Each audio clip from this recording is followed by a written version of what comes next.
Let's talk about the happenings of Thursday, where members of the Nigerian Labour Congress and the Trade Union Congress grounded activities at the Nnamdi Azikiwe International Airport in Abuja. The move is part of actions by both unions following an alleged attack on the president of the NLC, Ajaero, in Imo State. And the union stormed the venue around 8 a.m., grounding aviation activities at the Abuja airport which is one of Nigeria's busiest airports. And they were there to halt flights going to Owerri, the Imo State capital, while security operatives prevented them from entering. The protesters blocked the airport's entry and exit routes, leaving hundreds of passengers stranded. Meanwhile, the Minister of Aviation, Festus Keyamo, is asking the leadership of the organized labor to separate its struggle from politics, and he also warned labor unions against dragging the Ministry of Aviation into their political fracas with the Imo State government. The minister, who gave the warning at the ministry's retreat in Warri, Delta State, also condemns the attack on the president of the NLC, Ajaero, in Imo State. Directly to the labor leaders across the country, I'm addressing them directly. Do not allow the Labour Party to destroy the labour movement. I repeat, do not allow the Labour Party and party politics to destroy the labour movement. Call your leadership to order. Call your leadership to order. Don't get steeped in politics. It will destroy the labour movement. I'm grounded in this. I've been with them over the years. They can deceive others, they will not deceive me. They should deceive others, but they will not deceive me. What they are doing is politics. It's not labour movements. It's not labour issues. It's not fight for the worker. It's politics. It's politics. You cannot use that platform to go and support a party different from my party, and when people are fighting back, you say it's labour movement. No, it's not. It's politics, and you'll be ready for the consequences if you play politics. All right, and joining us in the studio to discuss this controversy is public affairs analyst Sesan. Okunade. It's good to see you again. Mr. Okunade, welcome. Morning, Kemia. Morning, Ibrahim. And good morning to all our viewers. Thank God it's Friday. Thank God it's Friday. What are your thoughts, though, on, this Labour's grouse with the Imo State government? Now they've taken it. They say Ajaero is a national figure, hence them targeting the Lagos and Abuja airports. What did you make of Thursday's happenings? Yeah, Kemi, before I respond to your question, let me first and foremost acknowledge the celebration of today, which is the International Accounting Day. Knowing fully well that is the only profession that their job is guaranteed in heaven. So I want to celebrate all accountants today for having a wonderful day. Congratulations to you. Thank you very much. When we get to heaven, we engage you. Religious-wise, everyone is going to account for their businesses. So it's not Ibrahim, we'll take that up later. So back to the question that we are actually talking about. The reaction of the labor movement, the labor union, and the Imo State government, and what happened on Thursday, actually, to me, I would say personally disappointing, knowing fully well that the labor actually knows what every citizen is facing currently with the economic downturn that is impacting on businesses. And the next thing we just have to do is to wake up, and people who have their flight to catch up to other areas where they tired. One thing I asked myself, if labor decide to call off strike or, come on the national ground to ask people to join them to do things, who are the people you are inviting? People that you did not prepare, that they will not get to their office, or people that decided that had to trek long distance, missed their flight, missed businesses yesterday for issues that were not supposed to be. Where did the incident happen? Imo State. Where are you inflicting problem on people? Abuja. What is the correlation between that? Because your headquarters is there, you ask yourself so many questions that they themselves should be recounting. If you are going to woo the masses, who you claim you are actually fighting for, will they give you a listening ear?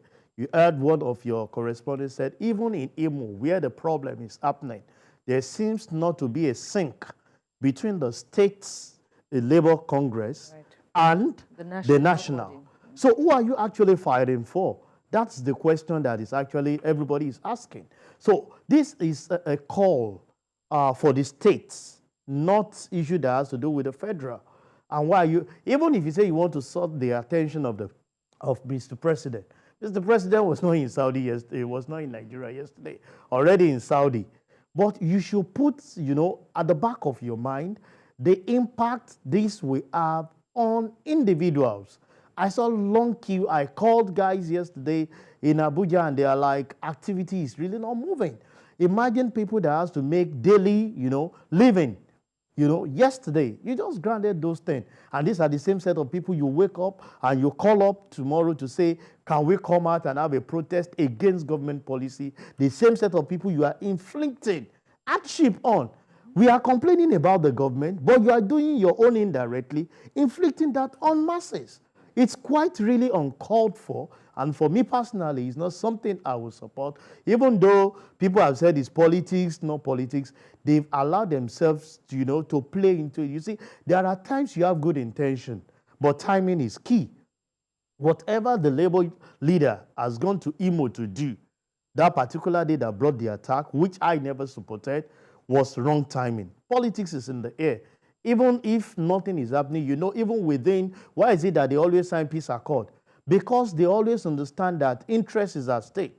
And people who do not, these leaders may not send you, but you just have this motive that, no, I have to protect my principal interest, so you don't flout or come across that. That's what actually happened. The intention may be right. The fight for people in Imo State may be right, but to me, the timing was wrong. And quite disheartening that happened.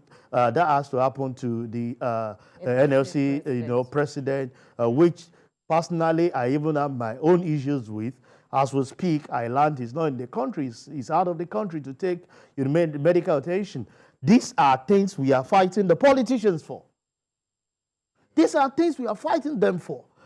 Are we saying there is no place in the country where we can take medical issues? So how do we balance that? So we cannot be talking from one side, criticizing the politician, and at the same time doing what they are doing. How do you want we, the citizen, to now have confidence in that leadership? Well, you may not be able to ascertain the level of injury he had sustained during the... Ibrahim, I will still tell you, whatever the level, we have said that they are pushing the politician to say nobody must travel out for any medical issue. NLC, we always hold this to them, and we want them in such a way that our labor leaders, even if anything will happen, we have a word to say, these are part of your failures, this is the implication that you are giving. And that will be another way to struggle out things with the government. But the toll that the politicians are taking is the same toll the labor leaders are taking. But if you ask the Labour party, the Labour leadership, the NLC, they will tell you that that workers, that they are leading workers to examine the protest, to protest the non-payment of salary of some workers in Imo, to protest the declaration of ghost workers when these people actually go to work every day, and several issues that have bedeviled workers in Imo State. Even though the state governor, Opuzodima, said that he had met with the labor union president and only once, and he had never even come to him to tell him this is the issues that are on ground. So exactly what do you think is saying what or not saying what in this regard? First and foremost, the state governor will pick up on the state NLC. That's the people you have relationship with because it has to do with them. And where we are having the disconnect now is that the state is not in sync with the national, who invited the NLC. We had there's a court injunction that actually asked them not to go ahead with the strike, from what we read in the dailies, from the court in Imo State, the National Industrial Court in Imo State, but you still came around. So if there is no sync between the state and the national, who are you representing? You don't bring the President of the Federal Republic of Nigeria will not come to a state without the consent of the state governor. Even if I thought you are coming to protest against me, courts demand that at least we are coming around. The security agency will be prepared. That's why they will tell you that if there's going to be any protest, if there's going to put the security agency in the know. It is not to take side. It is for them to protect lives. It's for them to, check the activities of those that might want to take the protest out of context. That is the issue. But here there seems to be a disconnect between the state and the national, and you'll be asking yourself, who actually is the national body representing in the state? Knowing fully well that the time at which that issue was coming up was very, very sensitive. People would definitely, even if you have good intention to fight for the labor, will misconstrue your action for, and that's why you heard at least I'm not in Imo, but someone just gave us a report that people are going about their businesses. Those that feel that the flight should not be, will go to the nearby airport, fly in, and come in by road. So it's like nothing is happening, but the national is, you cannot actually take Panadol for someone's headache. Those are the state will actually request for your support to come in. And that's why I think people are saying this issue is more of politics than fighting for the union, because I have not heard the labor, state labor union, cried out that they are actually issue. But I know people will say they have been compromised, but they are there at the state to make sure that they fight for the cause of the people and not the federal. They must invite the federal to have those things before they can have those actions carried out. In terms of impact, what are your greatest observations? What really stands out for you? Because the case at the Abuja airport, particularly stands out. In Lagos State, for example, at the Muritala Mohammed International Airport, we understand that there was, an agreement, so to speak. It was very orderly, and they only targeted flights going to Imo State. But in Abuja, in and out of Imo State, that is. But in Abuja, there was no access. People were shut out, from the gate. And when they asked, the executives in Lagos, they even frowned at that was a mess. That was not the plan for them to have, just entirely barricaded the entry and exit points at the Abuja airport. Tell me, if they said the house that is divided against itself, these are things you get. The Imo states are not in connection with the national. The Lagos State NLC that planned said what is happening in Abuja is not the right. And you ask yourself, if what happened, did you hear any noise from International Airport in Lagos? No, because the agreement was there. We are for Imo, people going to Imo. Those are the people who do. But in Abuja, not only did they grant the airline to Imo, people were barricaded. There was no movement in and out. People that were going on their own normal business activities were not given the way to carry out their businesses. And how do you manage that? For me, I'm awaiting a release from the national body, the executive, the justification for that. If you have intention to deal with people in Imo, why not face them and do not affect other people who do not have issues? There are several people who stay in Abuja who are not from Imo State. There are several people who are there who are not having any connection with Imo State. So why must you affect their daily businesses? These are issues in the same climb that by now NLC will start paying compensation, damages for people for days if you take them to court. Because these are not things that they planned for. And even when you have your planning, the other people who you carried out the same act are frowning at your action. Because you can imagine if on our own international airport here, it was barricaded that imagine people had flight to catch up with yesterday, international flight. So what explanation are you going to give to it? For missing their flight, are you going to pay them back? People are actually there on business trip. Some are on medical issues. That's right. To travel to go and salvage issues. And you are just out there to pay. I think now NLC at Abuja should be tendering an apology to the citizens of this country for this that they have actually carried out, impacting and inflicting hardship on the people that are there. Or rather, they are actually requesting that the Imo State governor is the one to tender apology. That's the one between them and Imo State governor. We are talking about them and we, the citizens, that they have actually impacted our businesses. That's right. So, but then, do you feel that what they are actually requesting, although you already talked about the issue when counting the cost for people who don't even have any business to do with Imo State, and those who are also coming to Imo State for other businesses, how do you think this will impact on those who are also within the state who are on medical treatment because the power had been switched off for several days, and we know how sacrosanct this is to even to some people's lives. Do you not feel businesses? So do you not feel that Joe Ajaero is setting up the Labour Congress for, maybe a sort of uprising or uproar among the citizens themselves that they are fighting for? Some of the steps that they are taking, like you said, power is strategic to several things. And you ask yourself the issue, not at this time. We're asking your correspondent the other time the impact this will have on election. It's just a way through for the people that are there to just have their easy way in things that they were doing. So for me, I don't think we need to allow the issues between, we should not allow the manifestation of that proverb that will say, when two elephants fight, the grass suffers it. Citizens who are not part, when Labour cries out or they are actually coming out to protest, there are people that are not part of Labour Congress. And they must carry out their own businesses, in a peaceful manner, because some are making daily earnings. They are making daily means of livelihood. You've shut down the power outage as we speak. A lot of people who are in the business of frozen food in that state will be counting their losses now.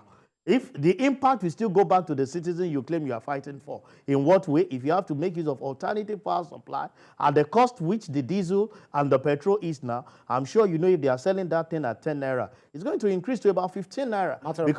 Matter of factly, they said another faction within the civil society, within the state, is saying that it has cost the state about 500 billion naira. And I think that's what I said the other time, that if people knows their right in this country, it's high time you pick up, with the NLC and sue them to court. They must pay those damages because it's not something that they actually prepared for. If you have a protest to do, you must not grant the businesses. We keep saying it. Protest or all this strike should be a last resort because the hardship every citizen is going through as we speak, it is not strike that will solve the problem. I rather say, can we have more dialogue? Because you can imagine if you are not out there to work for 1-2 days, the impact it will have on you. An ordinary businessman or woman that is out there, that his business has to do with power. What will be his fate in the last 2-3 days that you have granted out the operation? I even feel for the distribution company that is managing that because you are losing revenue. Absolutely. So this is, in fact, the issue of counting the costs. It has huge. wide implications, but there is a looming strike, a nationwide strike that NLC is threatening to embark on next Tuesday. And what are your thoughts as we end the interview? Yeah, well, next week Tuesday will come, but the question is, it's like somebody pouring water so that you can step on the wet ground. They poured out the wrong water, and I doubt if people will, respond to them, except the ESCOs and people that have issues with the government. As we speak, the hardship, people would not want to just come out and say because the NLC president, because the major issue is the attack on the NLC president. Not for anything, not because a refinery is not functioning, not because the health sector is not working, not because it's because there is an attack on the national president of NLC. And what impact do that have on my own business? If I have a staff that will tell you that you are not coming to work that particular day, I'm sure you will go and meet NLC to collect your salary for the day. So I doubt if anybody will yield to that call, because people that you are supposed to call out to join you in protest, this is not protest or strike for the hardship that citizens are facing. It is strike because an individual who we claim, or people claim, had good intention but had wrong timing of executing that decision has cost a lot of things. I doubt if that strike will hold water. But quickly, SS, the issue of the attack on, Joe Ajaero, what are your thoughts? Who takes responsibility? Police said it wasn't them. So really, what happens? I would want to probe deeper into that. Why? If you are going to carry out protest, you must have the permission of the law enforcement agency. You must carry them along for them to give protection during the protest so that the protest is not hijacked. Do they follow the due process to carry this out? That's the question we need to ask. As a matter of fact, that's what the police, said that he did, that they actually took him into custody to protect him. But it came out that they said it is the same police that attacked him. But the police said when they heard about it, they had to just protect and take him into custody for safety. But we are hearing different approach to it. So for me, I would say most our leaders should be sensitive. You might have good intention. Look at the timing, where the appetite of the people, so that you will not find yourself on the other side, and let there be a sync anytime we are taking that decision. Sesan Okunade, thank you very much for your contributions on TVC Breakfast. Thank you for having me, and wishing you a splendid weekend. We wish you the same.